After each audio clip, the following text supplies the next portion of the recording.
We are back with another episode of the Marketing Millennials, and today's episode is with Logan Lyles, who's built one of the most effective webinar playbooks in B2B right now. We got into what most companies get wrong, how Logan reworked his entire strategy, and how he's now helping brands turn webinars into one of their highest performing channels. I hope you enjoy this one. Excited for you to listen. Welcome to the Marketing Millennials, the No BS Marketing Podcast. I'm Daniel Murray, and join me for unfiltered conversations with the brains behind marketing's coolest companies. The one request I tell our guests, stories or it didn't happen. Get ready to turn the up. What is up? I'm here welcoming Logan to the podcast. Excited to have you on. He has a new playbook he wants to share with everybody. So yeah, let's just get into the conversation. First, Logan, could you introduce yourself to the audience? Yeah, Daniel, thank you so much for having me on the show, man. Longtime listener, first-time caller over here. For those who haven't crossed paths with on LinkedIn, I'm Logan Lyles. I recently founded DemandShift, and so we help B2B brands break out of the dead-end marketing or the dead-end webinar playbook that a lot of folks are suffering with, and help them implement what we call the webinar fast track framework. And how I got there was actually through kind of a long meandering path. I spent the first 10 years of my career in B2B tech sales locally. In 2018, I had the chance to join a marketing agency. I think he's been on the show. I know he's a good friend of both of ours, James Carberry over at Sweetfish. And from 2018 to 2022, I helped James, especially on the sales side, with the B2B podcast production agency over at Sweetfish. Since then, I've been in a number of different marketing sales roles, both brand side and agency side. And over the last 9 months or so, actually on the agency side, I was kind of tinkering with this framework for webinars and initially saw some really good results and hit what I call the conversion cliff, where seeing lots of signups, lots of registrations, but not seeing that turn into sales calls and pipeline. And I was able to tweak a few things. And as I started talking about that more and more, people started leaning in and asking questions. And so just a few weeks ago, I launched DemandShift to take this framework to market. Let's start with the number one thing. What's the number one thing most marketers get wrong with webinars? Yeah, it's interesting. Right now, I'm running a research report and I've got close to 100 respondents. And there's two questions that I think are really telling on this point, Daniel. One, when I ask them to stack rank, why are you running webinars? What is your desired outcome? What's the main objective? Number one, by a large margin, is to pass leads to the sales team. They see it as a lead generation activity. I'd argue that you can do webinars as both thought leadership and demand gen, but I'll park that for a second. But if that's their number one goal, is to get leads to sales, elsewhere in the report, I asked them, what is your conversion rate from webinar registrant to booked sales call or sales accepted lead, or however you're measuring that? And the number one answer is, I have no idea.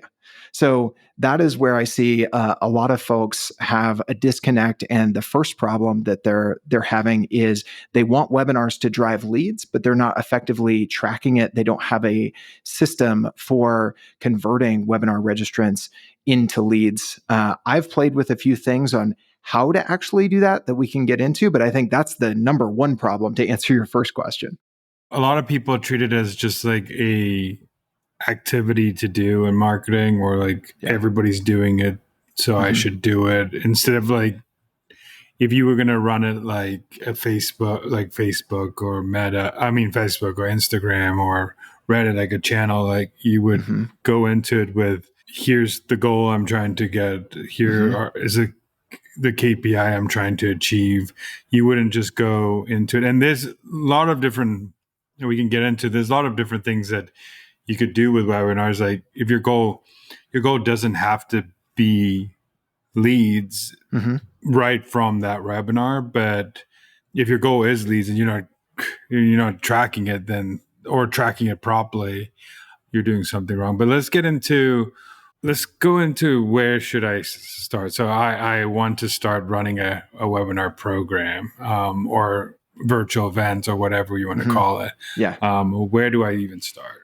Yeah, I think it starts with one of the things that you said right there is viewing it as a program, as an ongoing channel, as a series, right? Even if you want to say, hey, we're going to approach webinars, but we're going to approach them more like a live podcast, or we're going to call them, workshops, or we're going to call them virtual events, whatever, right? They can go by a number of different names, but I think a lot of people box themselves in and think, okay, either I've seen survey respondents to our research report we're doing right now say, hey, I'm just doing webinars because my boss says I have to, right? And it's kind of that checkbox marketing that you were just talking about.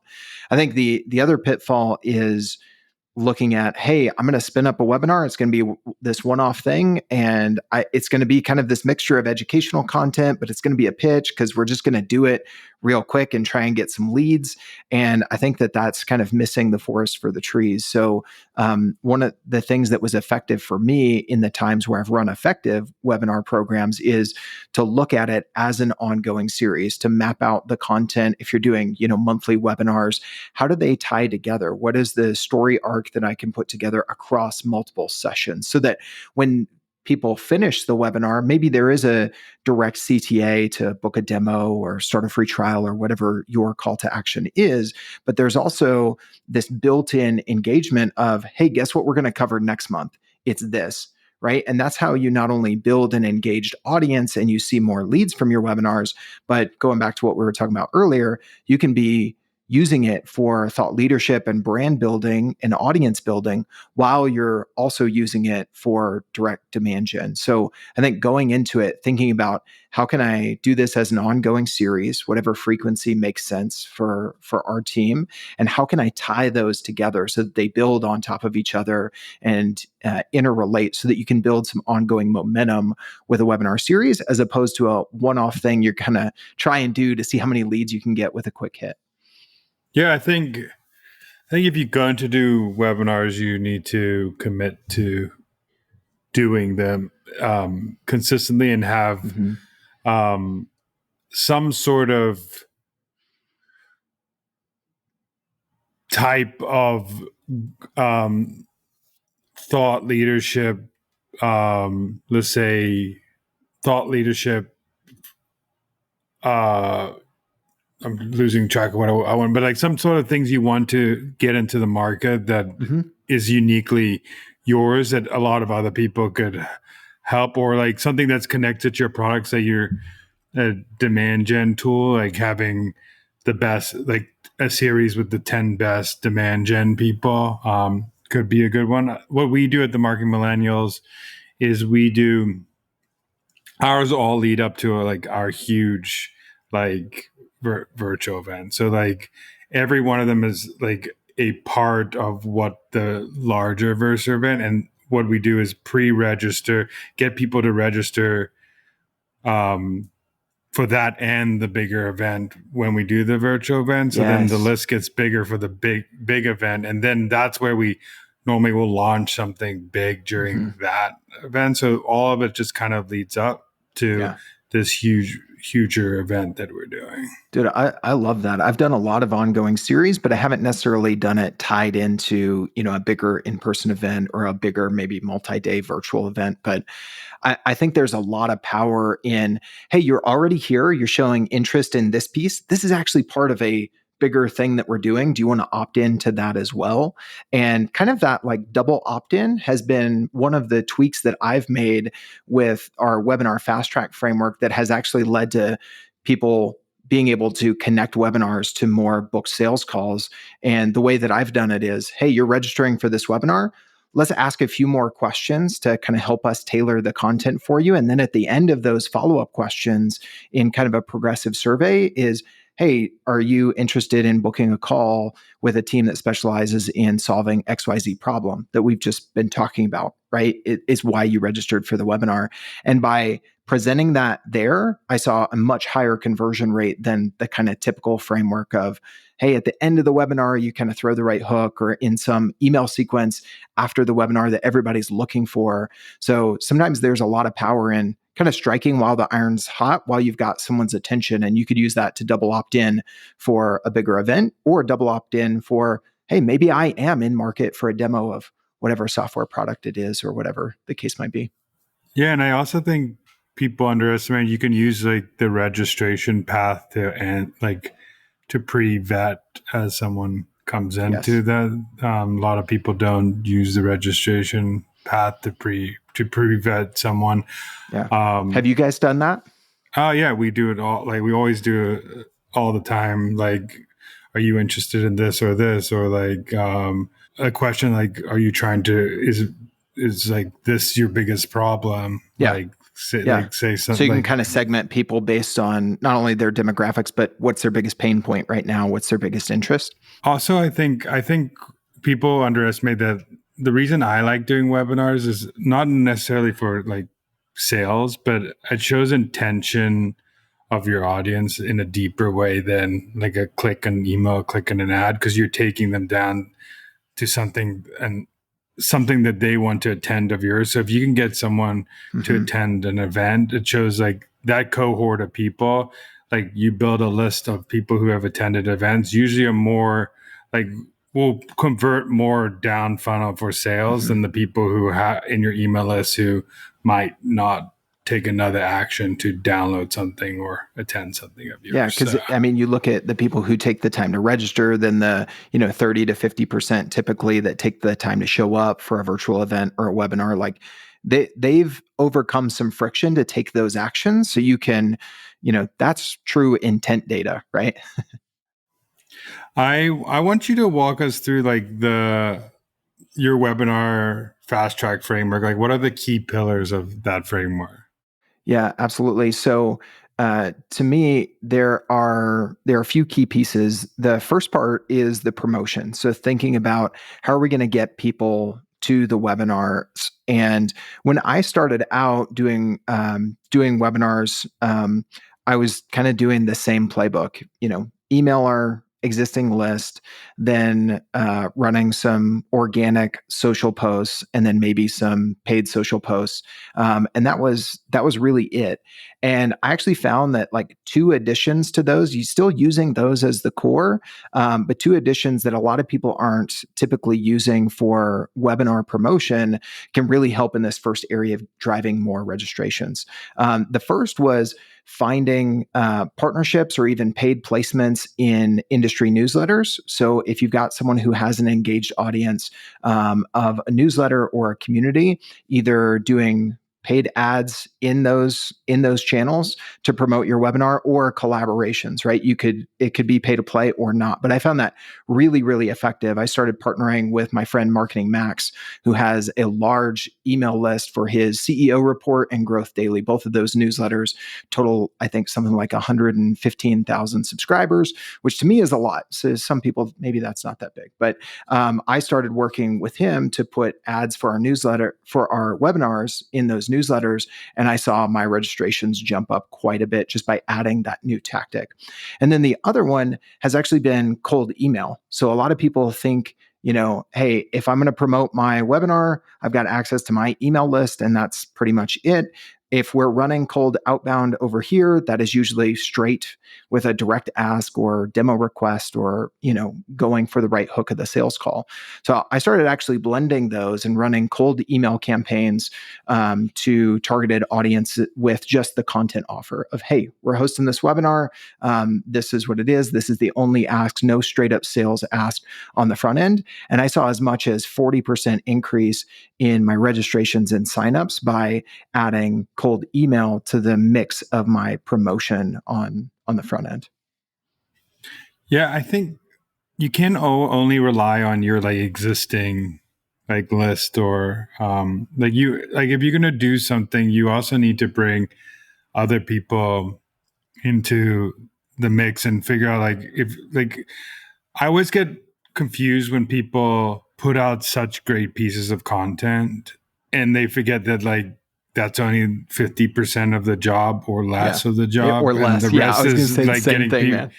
Yeah, like get the really like if you're going to put out something great, you want people to be there for it. So you should put some money behind it to Mhm. get people there. If you're a brand, you should put it in places where the people you desire to come on those places, like your ICP is there, and you should be marketing it as great as you can, because like, what's the point? I mean, I also think this benefit of using webinar as like a content engine. Like, one webinar could supply like content for 2-3 months if Yeah. you're Yeah.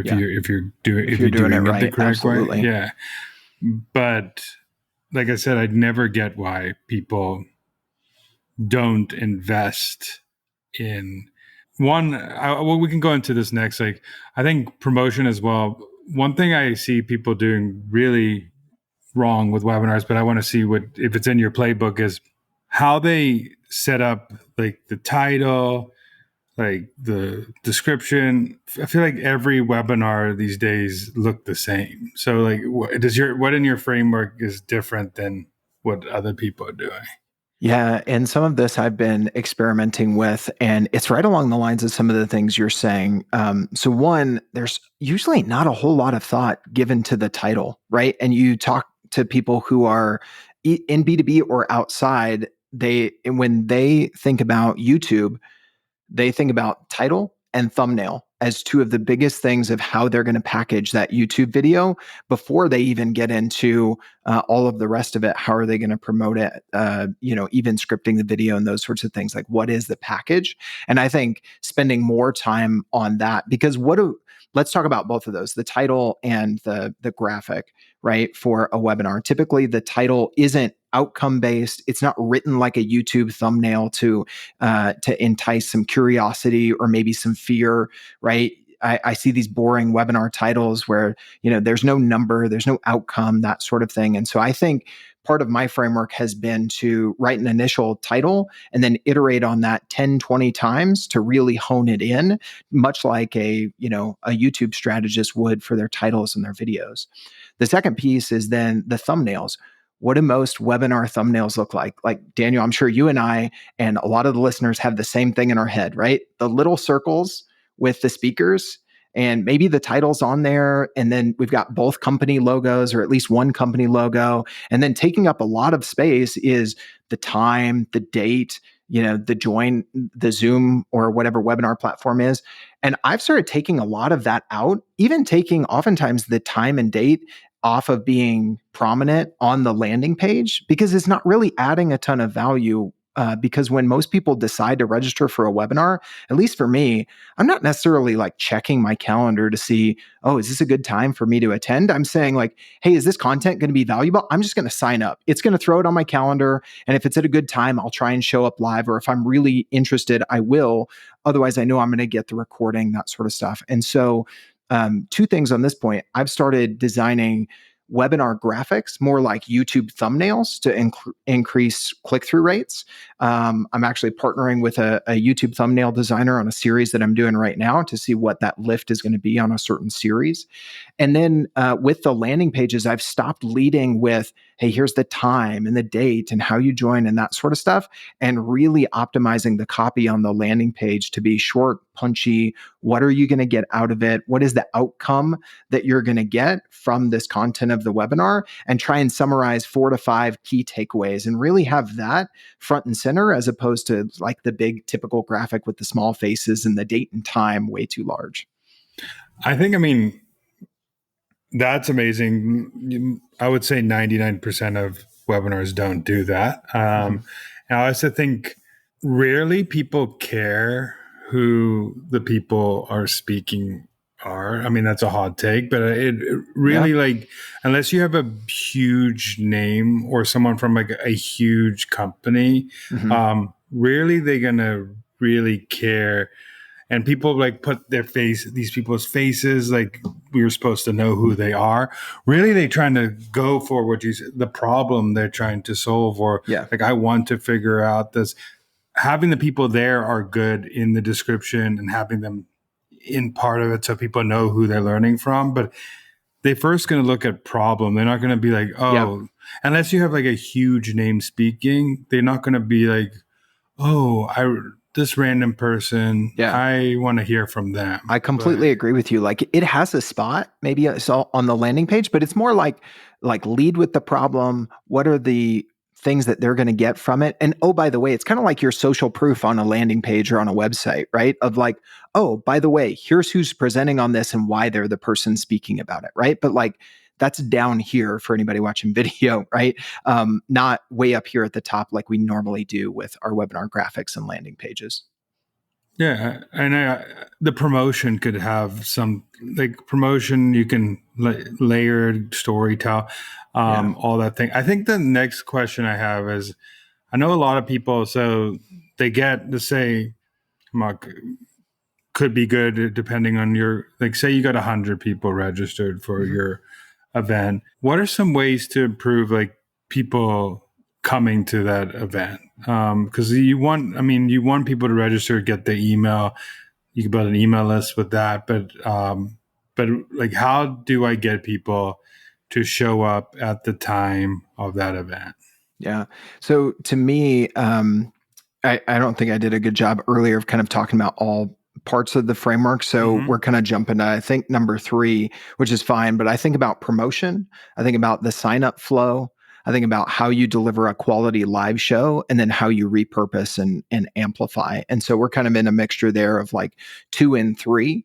And I would say with a live show, if you are doing it as a series, as we talked about earlier, one way to get people to show up more live is to get them to show up the first time and then engage them and like make it valuable for them, not just the content, but what can you do to get them more engaged so that they're more likely to become a repeat webinar attendee. And I've seen that as I've done more series. So step 1, we already covered, is like, do it as an ongoing series and you'll get more people showing up live because they'll have experienced it. The second piece is doing things live that only people live get to experience. And I find that, even when you have a pretty good engaged audience, getting them to type into the chat still is, it still is some work. Everybody's not going to do it. You got to make it easy. And so I find that when you're pre-planning the content, pre-plan the polls that you're going to launch, usually one at the beginning, one in the middle, one at the end, because it rewards those attendees of feeling like, hey, I'm experiencing something that other people didn't get to. And now a poll isn't anything magical. It's not like super high lift, but I think that's something that, again, 90% of webinars are probably not doing, not pre-planning and having baked into kind of their run of show. I've seen that, and this varies depending on what platform that you're on. Everybody kind of does the Q&A thing. Very few people are like allowing people, quote unquote, up on stage to ask their question. And I think that again, kind of rewards that engagement and gives you something live that you're not going to get if you just watch the on-demand recording, and makes those attendees feel a little special, feel invested in. So it's a lot of those. I wouldn't say there's one silver bullet, but I think it's a lot of those little moments of what can you provide as a unique aspect of attending live. Yeah, one of my friends, Jay Schwedelson, he runs a lot of virtual events. One thing that he does, which I think is so smart, is he basically says like, you're not going to get the recording if you don't come. So he'll say that, and then he'll say like, if you attend the first like 15 minutes or more, we'll send you the recording. Like if you come, we'll send you the recording, or like. So he like kind of like gets that action of, hey, you're not going to see this again. So it's like forcing you to see. I've seen the Rand live Fishkin bar. at SparkToro do that with some of his here recently as well. Yeah, I think there's ways to get, like you say, if there's exclusive giveaways, there's polls, there's things that people can't get or see live. Like, I mean, or like asking questions, will be able to consult, like, you have to add those aspects. It can't just be someone's going to tend to hear your cool thoughts. Yeah. Like you got to make sure that, the content is valuable and package it the right way, like we were talking about earlier, but you can't just rely on that.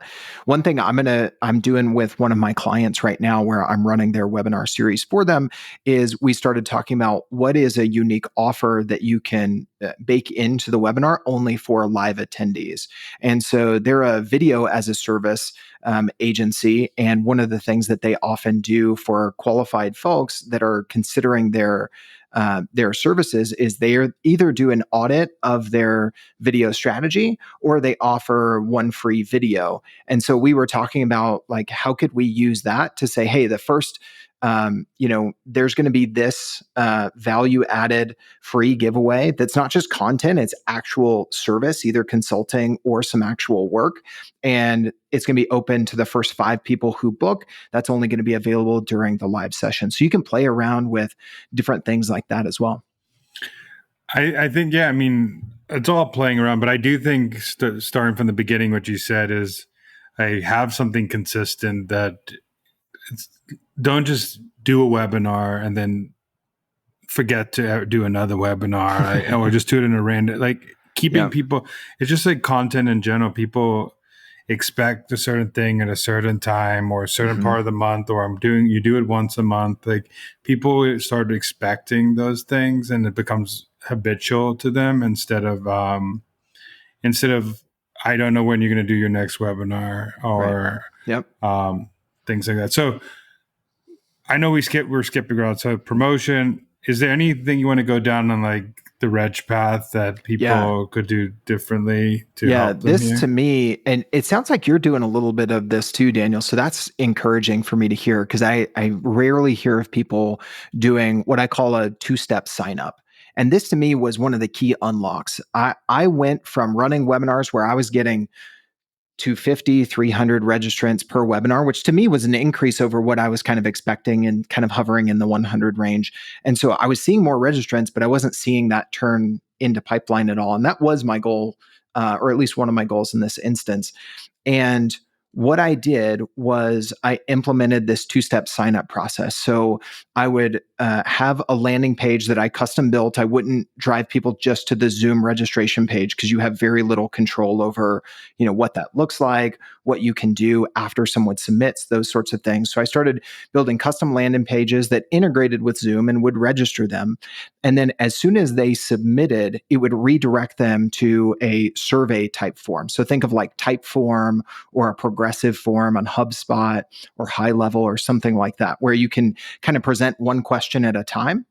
And the beauty of this process was that it's 2 steps, right? So I'm going to ask maybe 5 or 6 more questions of this person who just signed up for a webinar. But if they don't complete it, it's fine because the first step was complete and we still captured them and they're still signed up for the webinar. But by making it feel like a 1-step process to the person signing up, by making that first question just say, hey, thanks for registering. Complete your webinar registration by answering a few more questions. And then making sure your first couple questions are super easy to answer, like what's your role? What size of company? Those sorts of things. But then you kind of have permission to ask a few more lead qualification questions about, like you said, what are your biggest challenges? Let's say you're an agency that specializes in doing LinkedIn ads. Like, how much do you spend on LinkedIn ads per month? Those sorts of qualifying questions. And then you give people the option and just say, hey, last question. Would you like to book a call with a team that specializes in XYZ, whatever that is? And by doing that, I went from 1% to 2% of my webinar signups actually booking sales calls to as high as 10%. So it was a 5 to 10x increase of making sure I was capturing the hot leads just by asking that question. Because if I only asked it at the end of the webinar or in the email follow-up sequence, we know that only 5% of our market is in market at any given time, but I was not giving myself, the opportunity to always capture the maximum of that 5% that was in market. And so there's some nuances to how you set that up, different ways you can do it, how you design that survey. But that to me, I started booking sales calls before the webinars were even live. And so 1, I was reaching my goal faster. And 2, it allowed me to show up with less kind of pressure of, I really got to sneak in the pitch here during the webinar and I can just focus on thought leadership and education. I also think it helps you not burn the rest of the audience that you're Exactly. trying to. So I honestly think the problem with a lot of webinars is you get a list of 300 webinar attendees, they send it to SDR or AE, like go reach out to these people instead of like, we had 300 webinar attendees, 50 of them said they're interested in learning or interested in getting help with their revenue program. Go send custom reach out to these 50 people instead of saying, like, and the other 250 just let them, or are not ready yet, and just let them keep nurturing. Like there's 50 of them that we need to, like, why are we sending a whole list? Because you don't want to like those are people who showed intention, so why are you burning those people from one? It's like you don't want to miss out on the 5%, but you don't want to burn bridges with the 95%. And that's exactly what we're doing by kind of putting everybody through the same playbook of like webinar, hey, sales, here's the list, go follow up with them, right? And by asking some of those questions in the front end, you separate the hot from the cold leads. The hot leads go straight to sales, maybe even straight onto their calendar because they rose their hand and said, yeah, I want a sales call or I want a demo or whatever the case is. And the other 95%, you ask a few more questions and you get some idea of like, hey, we can actually segment these folks and we can tailor our follow-up. They've already been asked, do they want a sales call? And they've said, no, not right now. But we can tailor our follow-up based on the answers to their questions. We can prioritize those. We can say, hey, they're not ready for a call, but how could we position our sales team to add value, to share some other resource, those sorts of things to nurture those relationships. But right now, we just take the 100%, we drop them all in the same bucket. I completely agree with you. I think that's a big part of the problem of the typical webinar playbook. I think that's part of the problem, and part of it is like the question you're asking in the reg pass needs to align with that hook that you had at the beginning. If you can't have like what you're like 5 ways to improve email and then your thing's helping like need help forecasting revenue, those there has to be a connection. It has to make sense. Connection, everything, like then people are answering the question because they know it feels natural to what they're trying to do. And then also you getting a whole list of people who are at least like semi-interested in that problem, or that type of content. Maybe they're not ready now, but at least they're semi-interested in the so okay, going back, so promo, RegPath, the quality one is live show. Quality live show, which I think, how would you define, like, I know quality, we said some things about like how to keep people in, but like what is, like, how could I up level from just 2 people speaking on a Zoom call, like the playbook that is right now, to like something that is more higher quality? There's some other ways that you can create some interactivity that aren't even necessarily like official polls. I did a webinar probably 3-4 months back with Casey Hill at Do What Works. And part of what they do is they analyze the results of a lot of A/B tests that brands are running on their websites. Might be on their homepage, might be on their checkout page, might be on their pricing page.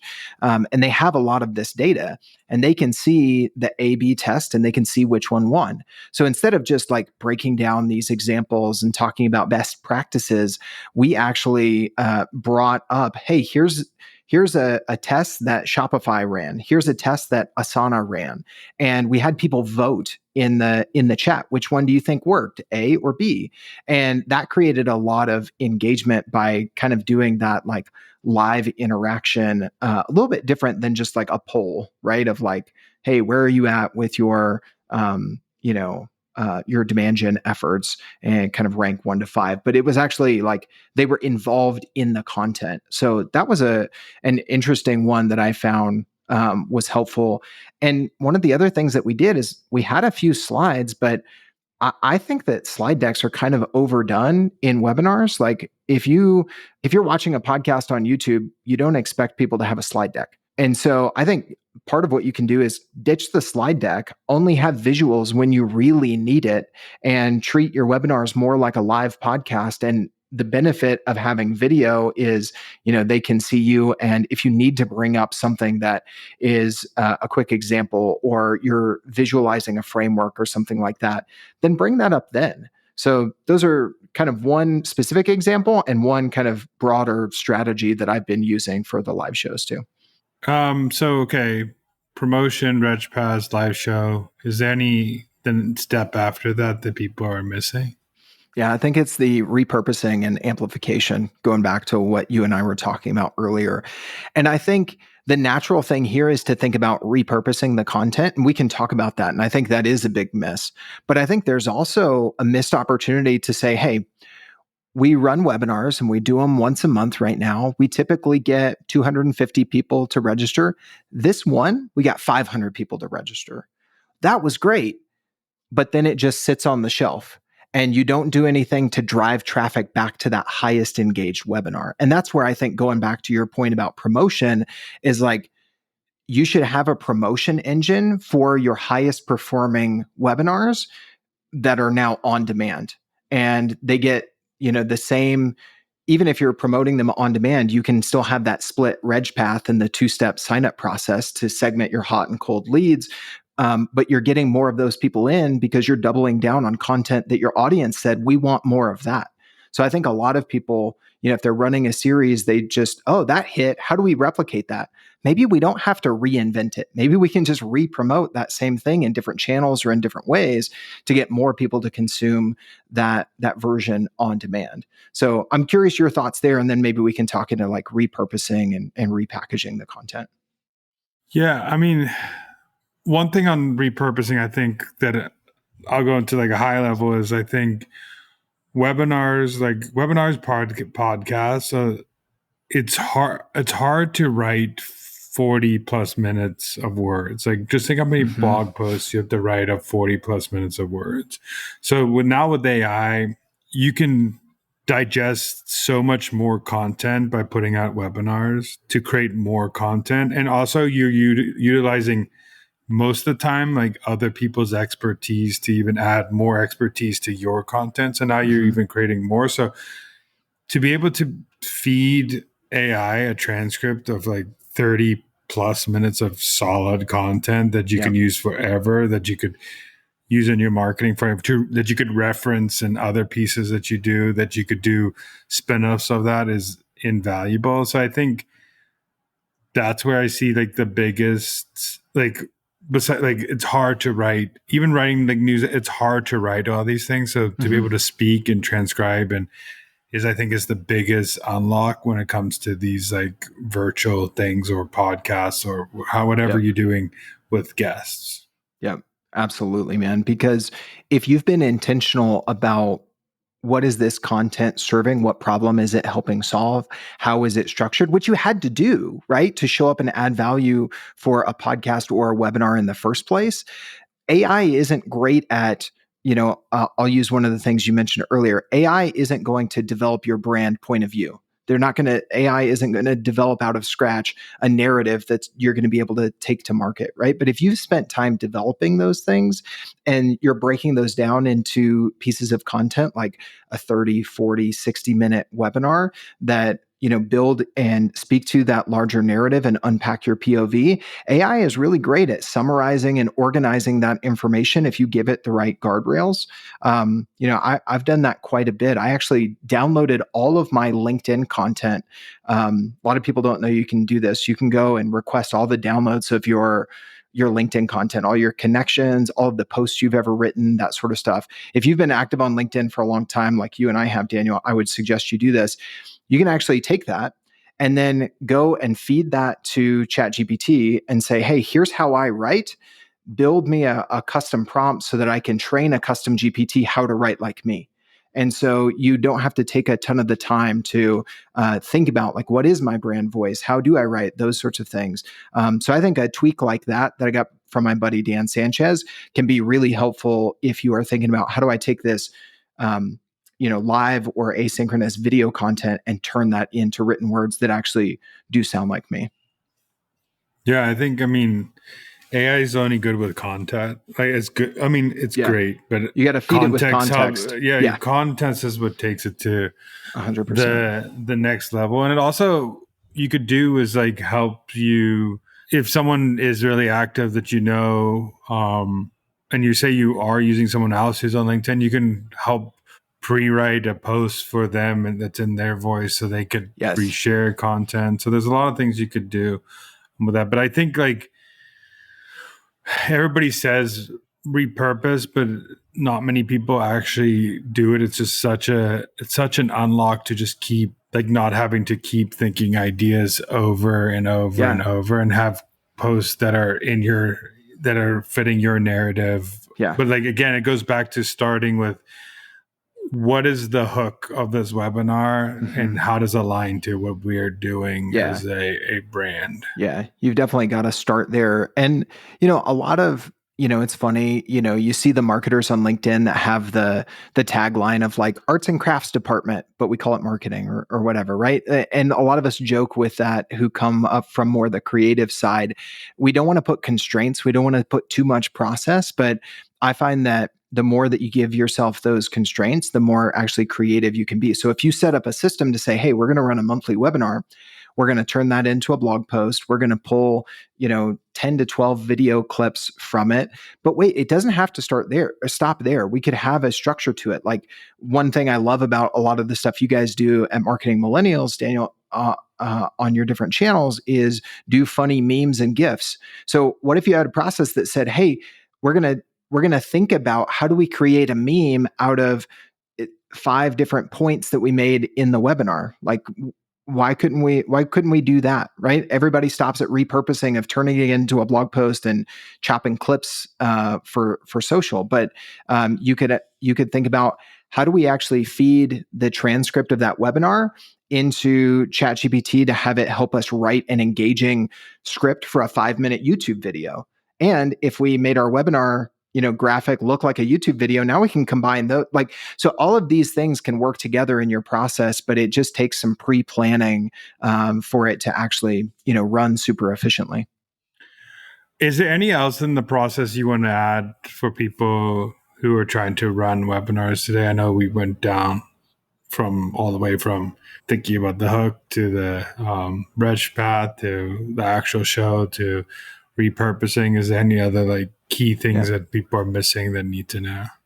I want to double down on one other thing that you touched on there, Daniel. If you are bringing in outside speakers to be guests or featured speakers in your webinar series, oftentimes we expect them just to share it. And I see this with podcast guests as well. And they might have every intention, but you haven't been very prescriptive with them and you haven't kind of enabled them to share it very well in a lot of instances. And so if you're bringing in outside guests, a few tips I would say is when you get them to agree to be on the webinar, ask them, hey, will you be willing to promote this on the front end and talk about what that looks like? And if they say yes, equip them with how to do that, write posts for them, write email copy for them if they have a good email list and they can plug it in their newsletter or whatever. And then on the back end, when you create, get buy-in from them on the front end to say, hey, if we chop up 6 clips of your best moments on the webinar, would you post those?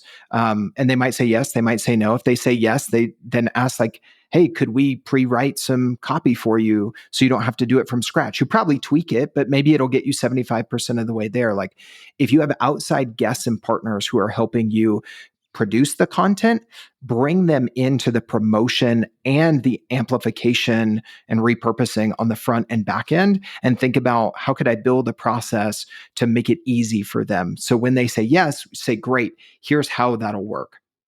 Yeah, I mean, to me, people are soft and asking people to do these things for them. I mean, a lot of people are willing to do it, but I think sometimes it's not soft ask like, hey, please like share this with your audience, or a lot of times like people aren't getting that you're also giving someone else exposure. Like it's like on both sides, like, so don't always if they're getting it's both of you are doing favors for each other. So this will also, if you can frame it like this, will help you get more expertise or show your audience this. Like, there's a lot of ways and then also make it easy for them to share. Like, share things that are like, typically people share things like this, or here's an example post, or just make it easy for them to share as well. Because for me, when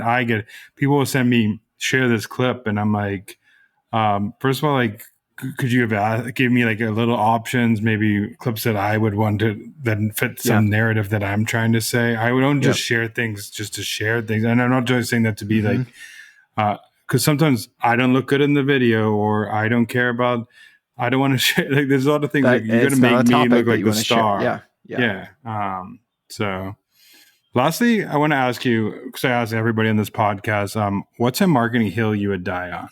I mean, I think that it's got to be the willingness to invest in brand and play the long game. I think these sorts of things, we've talked about it a number of times here, webinars, social, whatever channel you're talking about, if you're only invested in the short game of marketing and you're only looking at kind of your direct lead gen and performance marketing, then it's not going to be sustainable. I was part of a marketing team when I was in-house at a SaaS brand, and we recognized that like we were spending most of our marketing budget on kind of the middle and bottom of the funnel. And one of my team members on the demand gen team said this line that I'll never forget. He said, it's like we're running around just trying to hug strangers.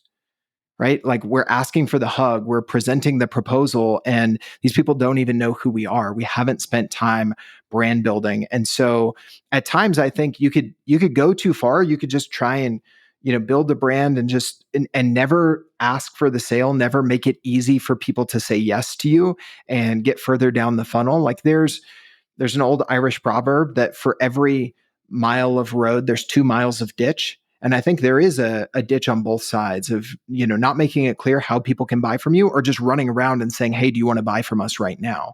But I think if I had to pick one that most B2B marketers fall into, it's probably that second one more often. So the hill I would die on is like, you've got to have brand in order to do demand gen well. I will always agree to that. And like, webinars, I knew it was a hot take. It wouldn't be too hard for you to agree with.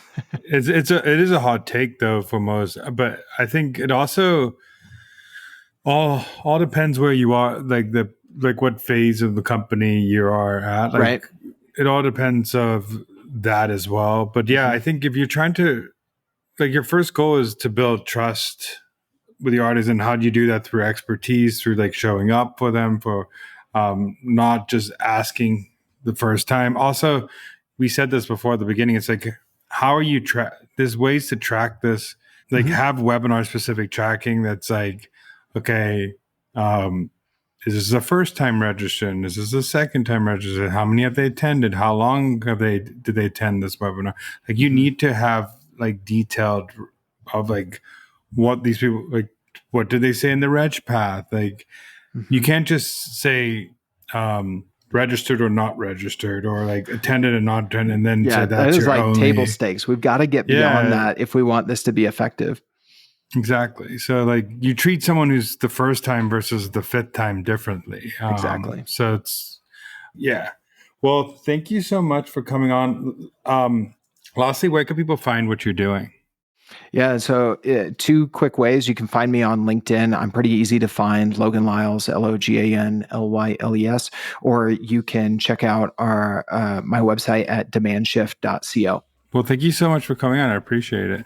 Yeah. Thanks for having me, man. This has been fun. Thanks so much for listening. Keep tuning in to hear more great insights from the coolest marketers from around the world. If you haven't already, make sure to subscribe and follow the Marketing Millennials podcast on Apple Podcasts, Spotify, YouTube, or wherever you get your podcasts. And if you like what you hear, I would greatly appreciate you giving us a 5-star rating. It helps bring more marketers into our community.